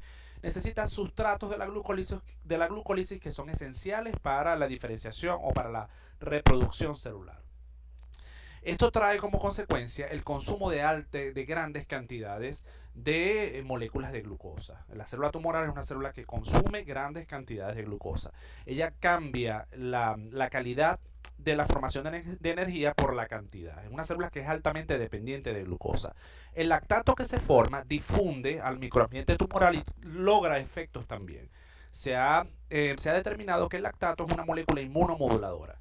Logra que el fenotipo, por ejemplo, el macrófago, que un macrófago indiferenciado inicialmente en las fases iniciales del tumor, cambia ese patrón a un fenotipo M2, que es un macrófago tolerogénico, un macrófago que no defiende a la célula, que no defiende al tejido de la reproducción tumoral. A su vez, el lactato logra inhibir otras células del sistema inmune como los linfocitos natural killer, los linfocitos T y bloquea la respuesta específica. Incluso logra inhibir la expresión o la presentación de antígenos por la célula dendrítica. Entonces, en esta reprogramación metabólica, la célula utiliza grandes cantidades de glucosa para obtener sustratos. Ahora, estas grandes cantidades de glucosa que necesita la célula tumoral en esta reprogramación metabólica necesita de insulina para su incorporación a la célula tumoral. Vamos a recordar un poquito la vía de señalización de insulina y sobre todo la parte mitogénica que tiene que ver con el cáncer en la vía de señalización de insulina. Recuerden que la insulina actúa a través del receptor de insulina, que es una molécula transmembrana que tiene actividad tirosinquinasa, que una vez interactúe con insulina, así como también otros elementos que tienen vías de señalización muy similares, como el factor de crecimiento similar a la insulina tipo 1 u otros factores de crecimiento. Una vez estas moléculas interactúan, por ejemplo la insulina con su receptor, se inicia una cadena de fosforilación en residuos de tirosina en el mismo receptor y en otras moléculas como son el sustrato del receptor de insulina, que una vez fosforilado activa a otra molécula que es la PI3K, que tiene 2 subunidades y que se encarga de degradar los lípidos de membrana para formar inositol 3-fosfato, que es una molécula señalizadora. El inositol 3-fosfato tiene la capacidad de activar una quinasa, son vías de fosforilación sucesivas, que se conoce como AKT o proteína quinasa B, que tiene esas subunidades expresadas acá. La AKT, lo importante de esta vía, aquí no me estoy enfocando en la parte metabólica de cómo la insulina introduce o logra la translocación de glucosa, sino en las vías mitogénicas que expresa la insulina. La AKT tiene la particularidad de activar una molécula que les comenté previamente que es esencial en el proceso tumoral, la vía mTOR. La vía mTOR, recordemos que es una vía que logra anabolismo a través de síntesis proteica, pero una vez que esa proteína está mutada en el contexto de un tumor, logra crecimiento, supervivencia y proliferación incontrolada. El protoncogen mTOR está involucrado en muchos tipos de cáncer y en cánceres agresivos, y es activado directamente por la vía de señalización de la insulina. Asimismo, la AKT logra fosforilar e inhibir vías como las moléculas tipo caspasas, que son inductoras de la apoptosis. Entonces, al hacer esto, se inhibe la apoptosis, que es otro de los elementos importantes en la carcinogénesis. Asimismo, la vía de la PI3K-AKT, la vía de la insulina, también logra la activación de una serie de moléculas que se conocen como MAP quinasas, que también tienen efectos mitogénicos. De hecho, con respecto a lo anterior, cuando se estudia la expresión de receptores de insulina en tejidos normales y tejidos neoplásicos y se comparan tenemos hallazgos bastante significativos. Entonces, observen por acá cómo aquí se está comparando la concentración del receptor de insulina por gramo de tejido, por microgramo de tejido normal y patológico, normal o maligno. Entonces, fíjense que las mamas normales expresan esta cantidad de receptor de insulina, pero la mama neoplásica expresa mucha mayor cantidad de receptor de insulina. Asimismo el pulmón y asimismo colon, ¿ok? Son tejidos neoplásicos que expresan mayor concentración de receptor de insulina. Incluso en el mismo contexto de una enfermedad neoplásica, por ejemplo, a medida que se avanza en su alteración en la diferenciación, por ejemplo, tenemos tejido tiroideo normal, tejido con cáncer papilar de tiroides, cáncer diferenciado de tiroides de tipo papilar. Fíjense cómo cuando pasa el fenotipo folicular expresa mayor cantidad de receptores de insulina y el cáncer indiferenciado de tiroides expresa una mayor cantidad de receptores de insulina. Entonces el tejido neoplásico para resumir y concluir cómo la metformina tiene un impacto a nivel de la carcinogénesis.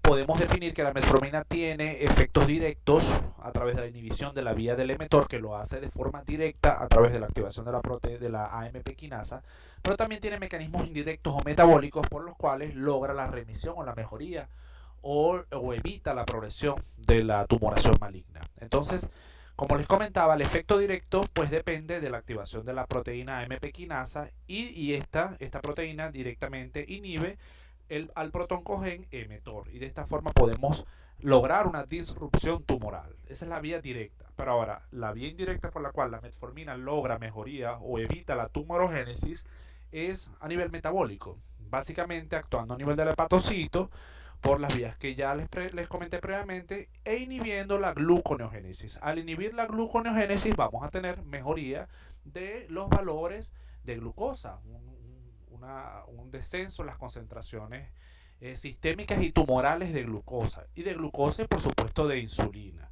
Recordemos que la metformina logra mejoría de los niveles de glucosa y mejoría de la hiperinsulinemia en diversos escenarios, tanto en diabetes como en individuos que no son diabéticos. Entonces, al lograr esto, recordemos que tanto la vía de la insulina como la vía de los factores de crecimiento que se parecen a insulina tienen efectores comunes y que inducen a la fosforilación de los sustratos de receptor de insulina, a la activación de la proteína AKT y posteriormente a la activación de la mTOR. Si hay mejoría de los niveles de glucosa, si hay mejoría metabólica, pues tenemos menos glucosa a nivel plasmática, menos glucosa, menos insulina, y de esa forma, de una forma indirecta, al haber menos glucosa y menos insulina, también inhibimos la activación del mTOR. Entonces la metformina actúa a nivel de la célula maligna de forma directa e indirecta, mejorando el microambiente metabólico de la célula tumoral. En base a lo anterior, diversos estudios fueron realizados con el objetivo de encontrar hallazgos similares. Algunos otros medicamentos para la diabetes puedan tener algún impacto o alguna relación en el riesgo de desarrollo de cáncer o la mortalidad por cáncer. Encontré este metaanálisis que evaluó 265 estudios de terapias para la diabetes y el desarrollo del riesgo de cáncer o mortalidad asociada al cáncer. En este estudio se demuestra que cuando evaluaron insulina, la insulina estaba asociada a un mayor riesgo de desarrollo de cáncer. Aquí tenemos el riesgo relativo con sus intervalos de confianza del 95% y una P estadísticamente significativa. La insulina o el uso de insulina es un factor de riesgo para el desarrollo de ciertas, no tan drástico, es un riesgo muy discreto, pero sí se describe como un factor de riesgo. A diferencia de la metformina, que ya ampliamente se describe como un factor de protección. Fíjense que el riesgo relativo es un número menor a 1. El mismo efecto similar a la insulina, el uso de sulfonilurios o secretagogues de la insulina está asociado con un riesgo mayor de desarrollo de cáncer. Y esto es esperado en base a lo previamente expuesto. Continuando con los metaanálisis, en este particular que les traigo a colación, evaluaron la relación que tiene el uso de metformina sobre tipos particulares o órganos específicos, cáncer órganos específicos. Se evaluaron una gran cantidad de estudios y los resultados fueron los siguientes. Francois, por ejemplo, el primero que le traigo a colación, determinó que el uso de metformina confiere un riesgo, un factor de protección cuando se evalúa cáncer de forma general. Otros hallazgos significativos fueron el factor de protección en el caso de cánceres colorectales en 2 estudios diferentes. Asimismo, un factor de protección cuando evaluaron cánceres gástricos. La metformina protege o tiene cierto grado de protección frente a la presencia de cáncer gástrico. Asimismo, en cáncer de ovario, donde también se evidenció protección o menor riesgo, cáncer de hígado y cáncer pancreático. No se evidenció diferencias en cáncer de vejiga, cáncer de mama, cáncer de endometrio, pulmón y próstata.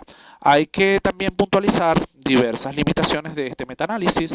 Se trataron de grupos muy heterogéneos, grupos pequeños en su mayoría, y donde la fortaleza de la evidencia a veces no era era pobre en algunas ocasiones.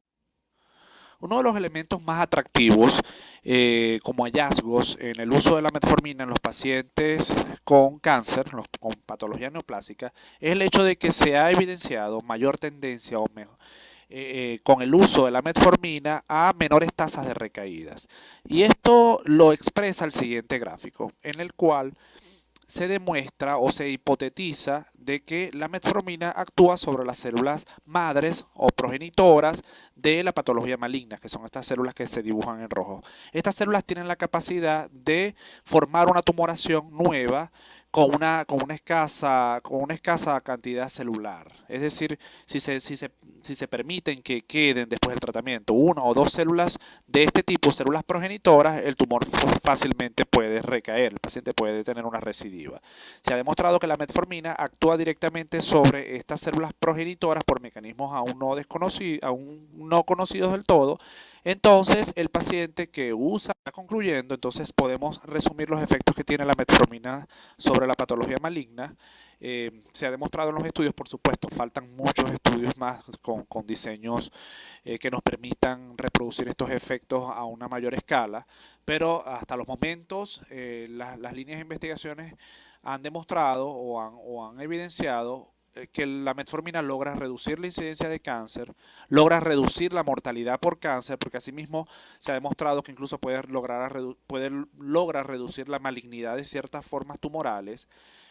Asimismo, aumenta la respuesta al tratamiento, o sea, aumenta la respuesta a las células cancerosas, a la radio o quimioterapia, e incluso, por supuesto, todo esto logra reducir las probabilidades de las recaídas o del relapso. En los estudios que revisé, la mayoría utilizó dosis de 1500 miligramos de metformina orden día, distribuidos en 3 tomas generalmente, pero los lapsos de tiempo que fueron usados en el tratamiento muy variables. Mínimos de 6 meses y muchos, en la mayoría de los casos, el tratamiento se administró por años. ¿Okay? Entonces, bueno, estos son básicamente los mecanismos por los cuales la metformina o los beneficios que ha demostrado el uso de metformina en la patología maligna.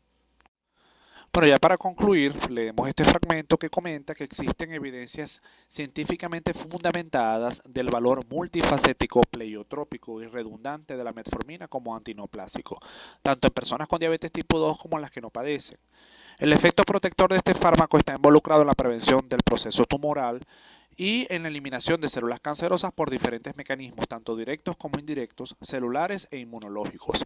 La metformina demuestra impacto positivo en la clínica del cáncer, ya que contribuye a la sensibilización de las quimio y radioterapias, la reversión del progreso del tumor, la disminución de la aparición de metástasis e incluso la reducción de la mortalidad por cáncer.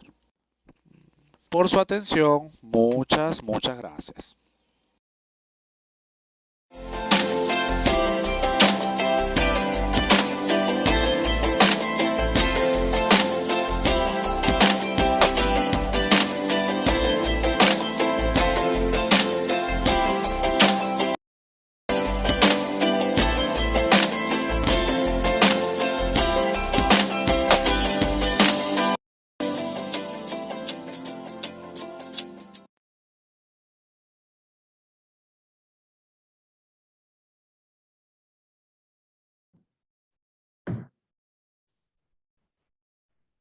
Bueno, muchísimas gracias a los colegas que presentaron sus conferencias en la actividad de la tarde de hoy. Bueno, paso en primer lugar a disculpar al doctor Roal Gómez. Tuvo un inconveniente de carácter técnico que le impidió seguir por acá moderando la actividad y me ha dejado esa responsabilidad, esa agradable responsabilidad a mí. Entonces voy a pedirle por favor a mi equipo técnico que le vaya activando los micrófonos a la doctora Brito, a la doctora Isabela y al doctor Hernández para dar inicio a la ronda de preguntas y respuestas. Antes de comenzar, bueno, paso a darle las gracias también a los más de 100 participantes que han estado con nosotros en la actividad hoy de la mano de la Sociedad Venezolana de Endocrinología y Metabolismo. Por acá, bueno, tenemos una primera pregunta. Esta creo que es para la doctora Brito. Doctora Brito, ¿diabetes transitoria o diabetes permanente? Doctora Brito, ¿le activan su micrófono, por favor?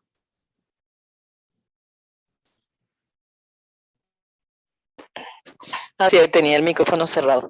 Bueno, yo creo que es prematuro hablar de si esta diabetes de nueva aparición es transitoria o es permanente, como digo ahí en las conclusiones, porque realmente el seguimiento de los pacientes que han sido afectados por esta enfermedad del coronavirus en estos últimos 2 años, pues todavía no tenemos la experiencia, hay que dejar pasar el tiempo a ver cómo es el comportamiento. Los mecanismos no están totalmente claros por los cuales se aparece esta diabetes y la epidemiología tampoco está claro. En la epidemia de SARS-CoV-1 en el 2003, sin embargo, se tuvo la misma evidencia de casos de diabetes de aparición durante el proceso infeccioso. Y eso lo mostré en una de las láminas que habían seguido por un periodo de 3 años a un grupo de pacientes y de estos un porcentaje importante revirtieron la patología. Hubo unos que persisten pues con esta diabetes a largo plazo. Entonces yo me imagino que todo va a depender mucho del grado de afectación. Si esto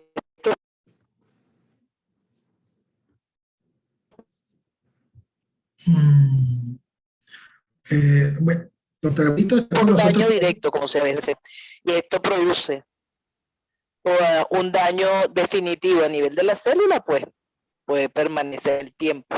Hay que esperar y hacer trabajos realmente que hagan un seguimiento de estos pacientes para ver cuál es su evolución.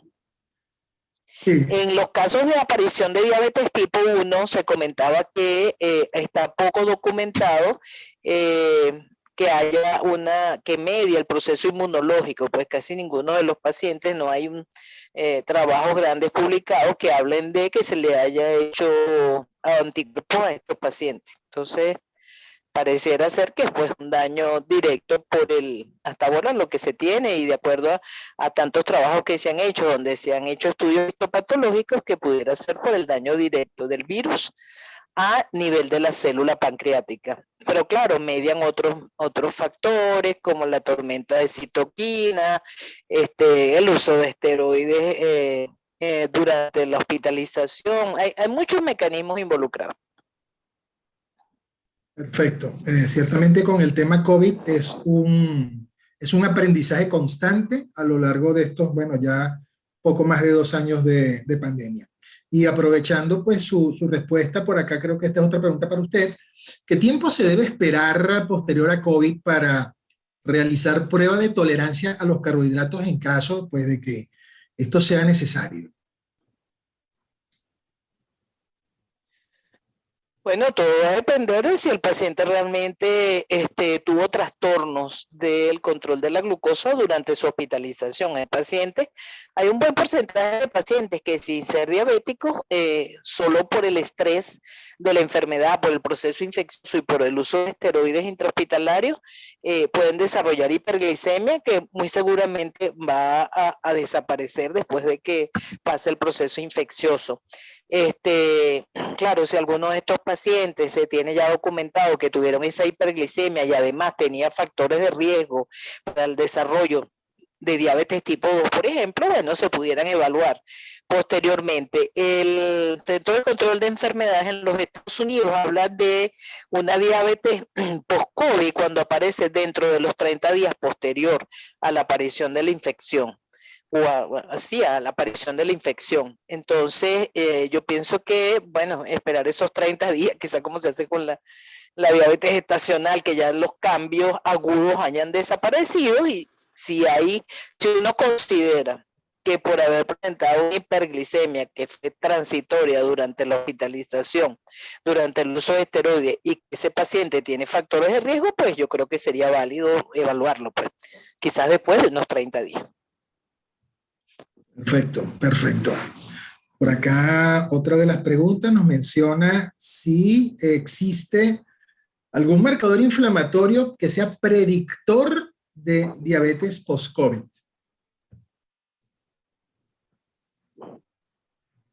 Perdón, no entendí el inicio de la pregunta. Si hay algún marcador. Sí, es correcto. Si hay algún marcador inflamatorio que sea predictor de diabetes post-COVID. No, bueno, por lo menos no, hasta ahora la experiencia no está documentado. Lo que sí es que los pacientes que desarrollan los pacientes que desarrollan hiperglicemia, como digo, puede ser transitoria durante su hospitalización. Pacientes que sean incluso pacientes que no son diabéticos. Los pacientes que son diabéticos generalmente presentan cuadros más graves y hiperglicemia de difícil control durante la infección, lo que lleva a muchos de ellos a estar hospitalizados. Durante ese periodo, dependiendo de la gravedad de la enfermedad, bueno, los pacientes van a tener esos marcadores inflamatorios elevados. Pero estos pacientes que desarrollan diabetes de nueva aparición previo a la infección, pues no, hablan de que una de las causas de esta diabetes de nueva aparición es que el paciente ya era prediabético o tenía algún factor de riesgo, pero eso es muy difícil de evaluar. O sea, todo paciente que tiene factores de riesgo uno debería evaluarlo, pues, para descartar una prediabetes o un trastorno ya de disglicemia que pudiera reagudizarse durante un proceso infeccioso, no solamente el COVID, sino también otros procesos infecciosos de tipo viral. Pero no conozco ningún marcador que me diga, este paciente, si se infecta de COVID sin ser diabético, va a desarrollar una diabetes de novo. Pues eso no lo he visto descrito. Perfecto. Por acá la doctora Simosa pregunta que cuál es el tiempo que deberíamos esperar para hacer diagnóstico de diabetes tipo 2, o sea, diabetes post-COVID, en un paciente que haya tenido hiperglicemia durante la infección.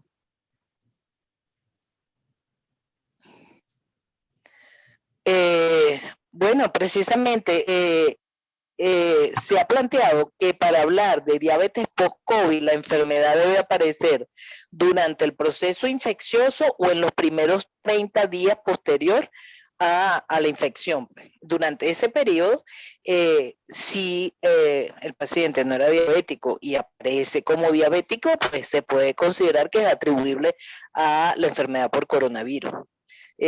Posterior a ese tiempo, pues es más difícil de decirlo. Si tienen, es más, hasta ahora incluso ha sido difícil muchas veces buscar una relación causal, pero sí realmente está bien descrito una gran cantidad de pacientes que durante el proceso infeccioso y desarrollan esta diabetes y permanecen en el tiempo con diabetes. Hacer el seguimiento, a ver si esa diabetes posteriormente va a desaparecer, bueno, eso es un trabajo que nos toca ahora a futuro. Pero lo que se plantea es que se habla de diabetes post-COVID, si la diabetes aparece durante la infección o en los primeros 30 días posterior a esto. Perfecto. Por acá la doctora Zambrano, Luisana Zambrano, pregunta igualmente que así como existe una infección COVID leve o asintomática, que si existiría una manifestación de diabetes post-COVID también leve o asintomática. Bueno, eso sería difícil de precisar porque si el paciente no tiene síntomas, a menos que se le hagan exámenes de laboratorio que se hacen, pues en general pacientes a veces que han tenido quizás no COVID leve o asintomático, sino un COVID moderado que no motivó hospitalización, pero sí tuvo unos síntomas con fiebre, malestar. Entonces se le hace un seguimiento después de un periodo de tiempo para ver cómo están sus exámenes, sobre todo si durante ese periodo tuvo elevación de los marcadores inflamatorios. Y bueno, si en ese momento aparece la evidencia de unas cifras elevadas de glicemia, pero si el paciente no tiene síntomas y no se le hace ningún examen, pues es imposible de saber. O sea. Perfecto. Por acá aprovecho de leer un saludo que la doctora Yuranma Valles envía a todos los conferencistas, excelentes disertaciones en la tarde de hoy, evento que ha sido nutritivo y de mucho aporte para la formación médica continua a la doctora, de parte de la doctora Yuraima Valles del Hospital Universitario Ruiz y Páez de Ciudad Bolívar. Saludo, doctora, y a todas las personas que se han conectado. Tengo una pregunta por acá, creo que es para el doctor Hernández. Voy a ponerle por acá para que reactive su audio, doctor Gustavo. Y la pregunta dice así, usted mencionaba las evidencias en torno al uso pues, de metformina y cáncer, ¿no? La pregunta en sí es, en el marco de esas evidencias, ¿el uso de metformina estaría en estos pacientes oncológicos limitados solamente para aquellos pacientes que son diabéticos o también puede ser para pacientes que no lo sean? No, en lo absoluto. Mira, diversos estudios han evaluado, por supuesto, los estudios iniciales fueron en pacientes con diabetes, pero ya incluso varios protocolos de tratamiento antineoplásicos involucran a la metformina en sus protocolos de atención, siendo independiente que el paciente sea diabético o no. Recordemos que la metformina tiene la gran bondad de no ser un fármaco hipoglucemiante, sino más bien de ser un fármaco anti-hiperglicemiante y por lo tanto lo podemos usar con toda seguridad en individuos sin ningún, o sea, sin diabetes como tal. Entonces ya está aprobado en algunos protocolos de tratamientos de diversas enfermedades neoplásicas. Cuando mencionas en relación a diversas entidades neoplásicas, ¿hay algunos cánceres en donde en particular se haya visto una mejor respuesta? Sí, fíjate que hay protocolos, por supuesto. Estuve revisando, ¿no? Un protocolo español para el tratamiento de cáncer de páncreas, del adenocarcinoma pancreático, en donde evidencian cierto grado de mejoría con el uso de metformina. Ya hay diversos esquemas de tratamiento. Cáncer de páncreas, cáncer de pulmón, cáncer hepático, son los que actualmente se están manejando la metformina dentro de su protocolo de tratamiento. Hay otros grupos de trabajo que están esperando otros estudios de investigación con mejor diseño para incorporarlo a sus protocolos de atención, pero ya hay protocolos de atención que incluyen la metformina dentro del tratamiento de la enfermedad neoplásica. Perfecto. Creo que por acá tengo una pregunta para la doctora Isabela Feo. Si puede conectar a su micrófono, doctora, gracias. Por acá me preguntan en términos, pues, por supuesto, primero la felicitan, pues, por su excelente presentación y que en términos, pues, de aquellas pacientes con ovario poliquístico, ¿existe alguna diferencia en cuanto a la eficacia del tratamiento cuando se utilizan metforminas de liberación programada versus las metforminas de liberación convencional? Hola, doctor, ¿cómo está? Bueno, buenas tardes. Realmente los beneficios que tienen las metforminas de liberación prolongada va a ser sobre todo a nivel de disminución de efectos adversos de la metformina, que sabemos que son principalmente gastrointestinales, ¿ok? Donde puede haber una baja tolerancia, pues los primeros días o las primeras semanas puede aparecer síntomas como aumento de las evacuaciones, náuseas, y todos estos síntomas molestos podemos ver que en un porcentaje de pacientes mejoran o están ausentes cuando usamos la de acción prolongada o liberación prolongada, ¿ok? Pero realmente en tema de fármaco como tal que vaya a haber mejoría, pues tampoco hay estudios que me digan que una liberación prolongada con una metformina normal vaya a haber cambios significativos en el resultado del paciente. Pero a nivel de tolerancia, de manejo sobre todo de dosis, porque en las pacientes con síndrome de ovario poliquístico tendemos a usar dosis, a mayor dosis, podemos tener más beneficios y por supuesto si podemos tener menos efectos adversos, va a ser mejor tolerado por el paciente. Perfecto, gracias. Quédeseme por allí porque aquí está otra pregunta para usted. Por acá me preguntan que si la metformina, o le preguntan a usted que si la metformina produce sensibilidad a la insulina o solo inhibe la gluconeogénesis. La metformina, como les comenté, tiene varios mecanismos de acción, inclusive hay mecanismos que todavía no están bien dilucidados, pero sí mejora la resistencia periférica porque mejora la acción a nivel muscular y hay traducción, o sea, hay mayor traslado de transportadores específicos de glucosa como es el GLUT1 y GLUT4 a la membrana celular y de esa forma puede utilizarse mejor lo que vendría siendo la glucosa y mejora la sensibilidad, o sea que sí tiene ese mecanismo. Hay mecanismo hepático, disminuyendo la neoglucogénesis y la neoglucogenólisis, pero también hay mejoría a nivel periférico porque se utiliza mejor la parte muscular, sobre todo a nivel muscular. Vale, buenísimo. Realmente es agradable ver como médico, como profesional de la salud, el potencial, bueno, que se pierde de vista de moléculas como esta de la metformina.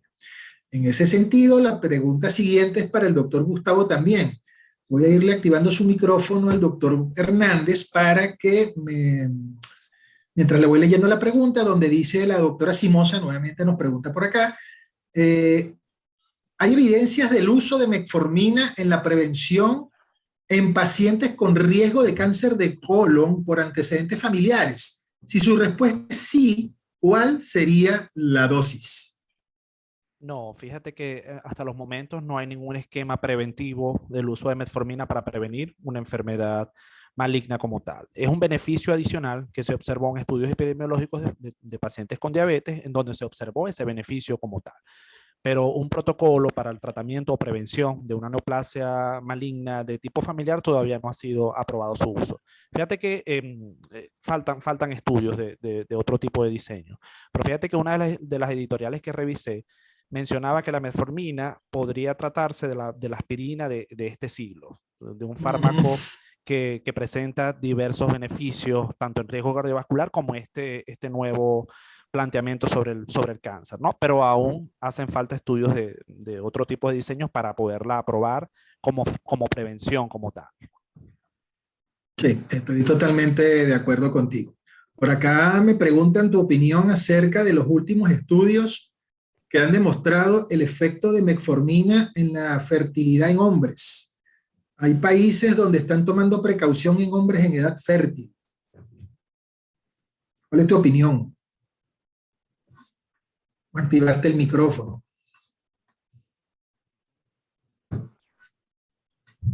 Mira, bueno, de verdad que en fertilidad masculina no he visto estudios que reporten ningún tipo de beneficio con el uso de metformina para fertilidad masculina. En el sentido de fertilidad siempre se ha hablado en pacientes femeninas con síndrome de ovario poliquístico. Pero no he leído nada al respecto sobre, no sé si la doctora Isabela tiene algún, pero yo en lo particular no he revisado ese tema en particular. Sí, exactamente, quería pulsar la opinión de Isabela también.